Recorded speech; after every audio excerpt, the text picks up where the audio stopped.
প্রশান্ত মহাসাগরের নীল জলরাশির মাঝে এমন একটি দেশ দাঁড়িয়ে আছে যাকে দেখলে কখনো মনে হয় ভবিষ্যৎ কয়েক দশক আগেই এখানে এসে পৌঁছে গেছে। আর সেই ভবিষ্যতের অন্যতম দৃশ্য হলো জাপানের আধুনিক নারী। সকালে দ্রুত গতির ট্রেনে কর্মস্থলের দিকে ছুটে চলা একজন নারী, হাতে স্মার্টফোন, পাশে ল্যাপটপ, সামনে নিজের কেরিয়ারের লক্ষ্য। তিনি শুধু একটি পরিবারের সদস্য নন, আধুনিক জাপানের অর্থনীতি ও সমাজের গুরুত্বপূর্ণ অংশ। জাপানের নারীরা রাস্তায়, শপিং মলে, কেনাকাটা ও ঘোরাফেরায় সকল জায়গাতে আধুনিক পোশাক ও আধুনিক স্টাইলে চলাফেরা করছে। শিক্ষা, প্রযুক্তি, চিকিৎসা, ব্যবসা ও বিভিন্ন পেশায় জাপানি নারীদের অংশগ্রহণ আগের তুলনায় অনেক বেড়েছে। নিজের কেরিয়ার, আর্থিক স্বাধীনতা এবং ব্যক্তিগত পরিচয় গড়ে তোলার সুযোগও তাদের জীবনে নতুন মাত্রা যোগ করেছে। কিন্তু এই আধুনিকতার গল্পে তাদের অন্য দিকও রয়েছে। কর্মক্ষেত্রে বেতন বৈষম্য, নেতৃত্বের পর্যায়ে নারীদের কর্ম প্রতিনিধিত্ব এবং পরিবার ও ক্যারিয়ারের মধ্যে ভারসাম্য এখনও অনেক নারীর সামনে বড় বাস্তবতা। তাহলে বিশ্বের অন্যতম উন্নত দেশের আধুনিক নারী আসলে কতটা স্বাধীন, আর তার ঝকঝকে জীবনযাত্রার আড়ালে কতটা চাপ লুকিয়ে আছে? জাপান শুধু রোবট, কৃত্রিম বুদ্ধিমত্তা, বুলেট ট্রেন আর আকাশচুম্বী ভবনের দেশ নয়।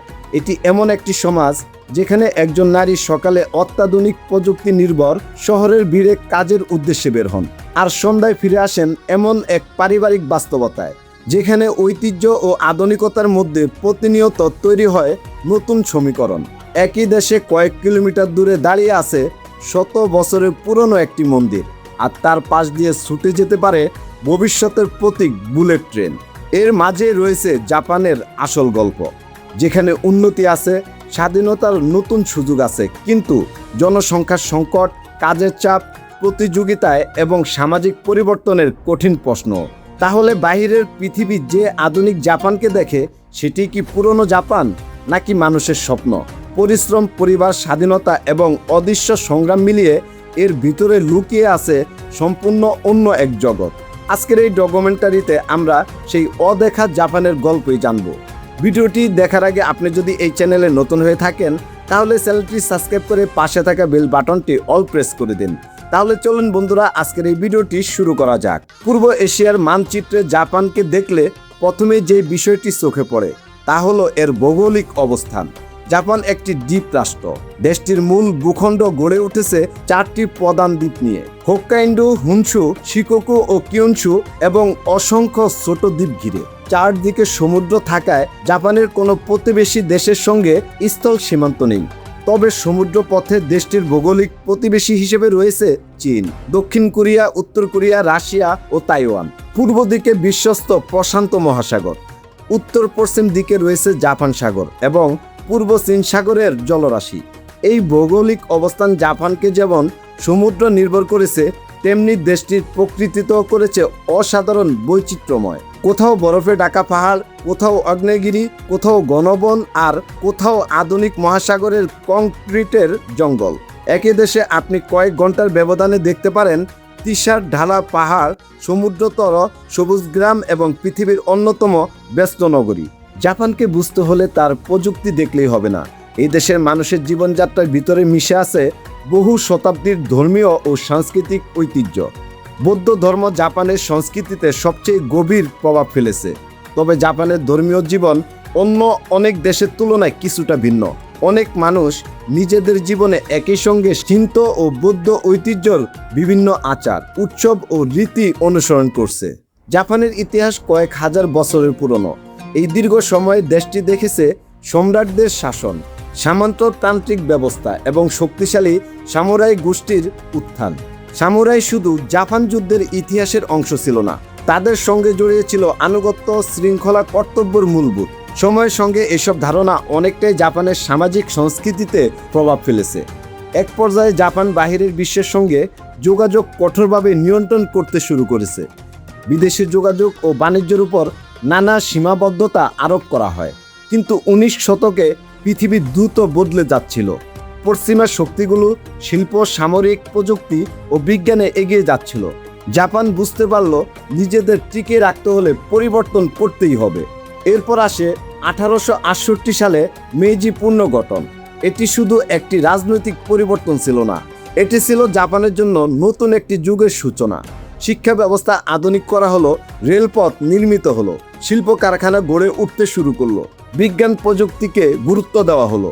আর জাপান বিদেশি প্রযুক্তি শুধু গ্রহণই করেনি, নিজেদের প্রয়োজন অনুযায়ী তা উন্নত করার চেষ্টা করলো। এই পরিবর্তন কয়েক দশকের মধ্যে জাপানকে একটি আধুনিক শিল্পোন্নত রাষ্ট্রে রূপান্তরিত করলো। কিন্তু ইতিহাস সবসময় এক পথে এগোয় না। জাপানের সামনে তখনও অপেক্ষা করছিল এক ভয়াবহ অধ্যায়। দ্বিতীয় বিশ্বযুদ্ধ জাপানের ইতিহাসকে সম্পূর্ণ বদলে দেয়। যুদ্ধের শেষ পর্যায়ে দেশটির বহু শহর ধ্বংস হয়ে যায়, শিল্প কারখানা ক্ষতিগ্রস্ত হয়, যোগাযোগ ব্যবস্থা ভেঙে পড়ে, অসংখ্য মানুষ এ দেশের ঘরবাড়ি হারিয়ে ফেলেন। পরিবার ও শিক্ষা চিকিৎসা কোনো কিছুর ব্যবস্থাই ছিল না। একটি দেশের জন্য এটি ছিল বড় মহা বিপর্যয়। শিক্ষা, শিল্প, প্রযুক্তি, উৎপাদন ও রপ্তানি একদম ভেঙে পড়ে। জাপানের অর্থনীতিতে নতুন পরিকল্পনা করতে হয়। সরকার, শিল্প প্রতিষ্ঠান এবং সাধারণ মানুষ সবাই মিলে পুনর্গঠনের কাজ শুরু করে। পরবর্তী কয়েক দশকে জাপান গাড়ি, ইলেকট্রনিক্স, যন্ত্রপাতি, রোবট ও উচ্চ প্রযুক্তির পণ্য তৈরি করে আন্তর্জাতিক বাজারে শক্ত অবস্থান তৈরি করে নেয়। এর পেছনে রয়েছে কয়েক দশকের পরিকল্পনা, কঠোর পরিশ্রম, শিক্ষা ও শিল্পোন্নত দীর্ঘ যাত্রা। কিন্তু 2026 সালে জাপান কি এখনো একই গতিতে এগিয়ে যাচ্ছে? এখানেই শুরু হয় নতুন এক সমস্যা। আজকের জাপান অর্থনৈতিক ও প্রযুক্তিগতভাবে শক্তিশালী হলেও দেশটির সামনে রয়েছে একটি বড় জনসংখ্যাগত সংকট। দেশটির জনসংখ্যা ধীরে ধীরে কমছে। একদিকে জন্মহার দীর্ঘদিন ধরে নিম্ন পর্যায়ে রয়েছে, অন্যদিকে বয়স্ক মানুষের সংখ্যা বাড়ছে। আর সরাসরি প্রভাব পড়ছে শ্রম বাজারে। কর্মদক্ষ মানুষের সংখ্যা কমে গেলে কারখানা, হাসপাতাল, পরিষেবা খাত ও অন্যান্য শিল্পে কর্মীর ঘাটতি তৈরি হতে পারে। একই সঙ্গে বাড়ে বয়স্ক জনগোষ্ঠীর জন্য সামাজিক নিরাপত্তা ও স্বাস্থ্য সেবার চাপ। অর্থাৎ জনসংখ্যা নিয়ে জাপানে প্রচুর ঘাটতি রয়েছে।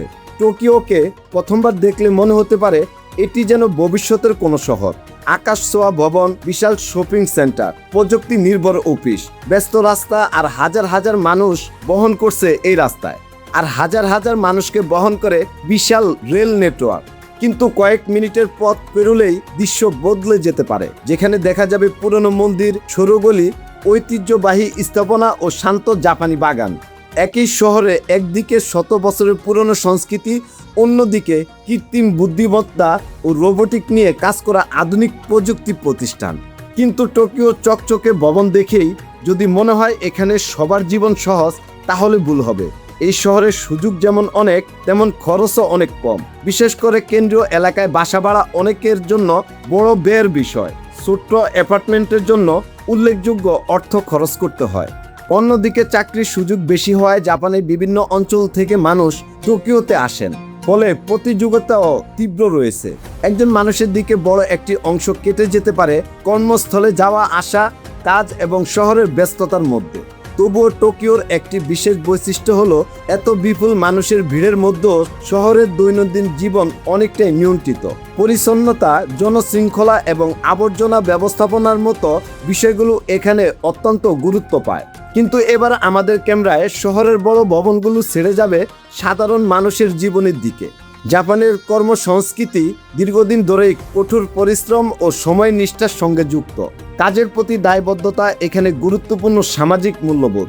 তবে এর সঙ্গে রয়েছে দীর্ঘ কর্মঘণ্টা এবং কাজ ও ব্যক্তিগত জীবনের ভারসাম্য নিয়ে নানা আলোচনা। নারীদের ক্ষেত্রে জাপানের কয়েক দশকে বড় পরিবর্তন এসেছে।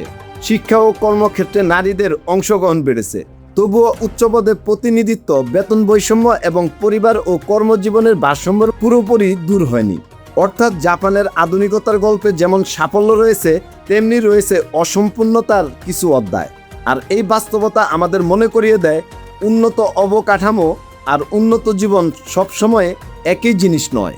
জাপান বিশ্বের নিরাপদ ও সুশৃঙ্খল দেশগুলোর একটি হিসেবে পরিচিত। আইন মেনে চলা এবং সামাজিক শৃঙ্খলা এখানে মানুষের দৈনন্দিন জীবনের গুরুত্বপূর্ণ অংশ। কিন্তু প্রকৃতির সামনে জাপান পুরোপুরি অসহায় নয়, বরং দেশটি ভূমিকম্পন প্রবল অঞ্চলে অবস্থিত। এর সঙ্গে রয়েছে সুনামি, টাইফুন এবং আগ্নেয়গিরির ঝুঁকি। তাই জাপানের আধুনিক জীবনের আরেকটি গুরুত্বপূর্ণ অংশ হলো দুর্যোগের জন্য প্রস্তুতি। তবুও প্রকৃতি কখনো পুরোপুরি নিয়ন্ত্রণ করা যায় না। এ কারণেই জাপানের মানুষের দুর্যোগ প্রস্তুতি শুধু সরকারের কাজ নয়, এটি সকল মানুষের দৈনন্দিন একটি অংশ। জাপানকে যদি টোকিও থেকে বিচার করা হয় তাহলে দেশের একটি বড় অংশই অদেখা থেকে যাবে। শহরের বাইরে রয়েছে পাহাড়, ধানক্ষেত, ঘন সবুজ বন, ঐতিহ্যবাহী বাড়িঘর, আর এমন অনেক ছোট শহর ও গ্রাম যেখানে জীবন এখনো অনেক শান্ত। এখানে নেই টোকিওর মতো আকাশ ছোঁয়া ভবনের সারি, নেই সারাক্ষণ ছুটে চলা মানুষের ভিড়, বরং আছে প্রকৃতির কাছাকাছি একটি ধীর জীবন, একটি দ্রুত গতির আধুনিক শহর এবং অন্যটি শান্ত ঐতিহ্যবাহী গ্রাম একসঙ্গে মিলেই তৈরি করেছে বর্তমান জাপানকে। তাহলে জাপান আসলে কেমন দেশ? এটি কি শুধু রোবটের দেশ, বুলেট ট্রেনের দেশ, নাকি পরিচ্ছন্ন ও শৃঙ্খলাবদ্ধ শহরের একটি দেশ? হয়তো জাপানকে কোনো একটি পরিচয়ে বর্ণনা করা সম্ভব নয়, কারণ জাপান একই সঙ্গে অতীত এবং ভবিষ্যৎ। একদিকে শত বছরের পুরনো মন্দির, অন্যদিকে কৃত্রিম বুদ্ধিমত্তার গবেষণা, অন্যদিকে শান্ত পাহাড়ি গ্রাম, অন্যদিকে কোটি মানুষের ব্যস্ত নগর জীবন। একদিকে বিশ্বের অন্যতম উন্নত অর্থনীতি, অন্যদিকে দ্রুত বয়স্ক হয়ে ওঠা একটি সমাজ। একদিকে বিদেশিদের জন্য নতুন কর্মসংস্থানের সুযোগ, অন্যদিকে কঠিন ভাষা, সংস্কৃতি ও কর্ম পরিবেশের সঙ্গে মানিয়ে নেওয়ার মতো চ্যালেঞ্জ। জাপান ঐতিহ্যকে ধরে রাখতে ভবিষ্যতের দিকে এগিয়ে যাওয়ার গল্প। আর হয়তো জাপানের সবচেয়ে বড় শিক্ষা এখানেই, একটি দেশ যতই আধুনিক হোক তার প্রকৃত পরিচয় শুধু আকাশচুম্বী ভবনে নয়, তার পরিচয় লুকিয়ে থাকে মানুষের জীবনযাত্রায়, সংস্কৃতি, মূল্যবোধ ও ভবিষ্যতের নেওয়া সিদ্ধান্তে। জাপান আজও এগিয়ে যাচ্ছে, কিন্তু সামনের প্রশ্ন একটাই: দ্রুত পরিবর্তনশীল বিশ্বে জাপান কি তার প্রযুক্তিগত শক্তির পাশাপাশি মানুষের জীবন, জনসংখ্যা এবং সামাজিক ভারসাম্যের সমস্যাগুলোকে সমাধান করতে পারবে? সময়ের সঙ্গে সেই উত্তর হয়তো নির্ধারণ করবে আগামী দিনে জাপান কেমন হবে। প্রিয় বন্ধুরা, আজকের এই পাঠের কোন বিষয়টা আপনার ভালো লেগেছে অবশ্যই কমেন্টে জানিয়ে যাবেন। আজকের ভিডিওটি এই পর্যন্তই। দেখা হবে নতুন কোনো দেশ নিয়ে। সে পর্যন্ত ভালো থাকবেন, সুস্থ থাকবেন। আজকের মতো বিদায় নিচ্ছি। আসসালামু আলাইকুম ওয়া রাহমাতুল্লাহি ওয়া বারাকাতুহু।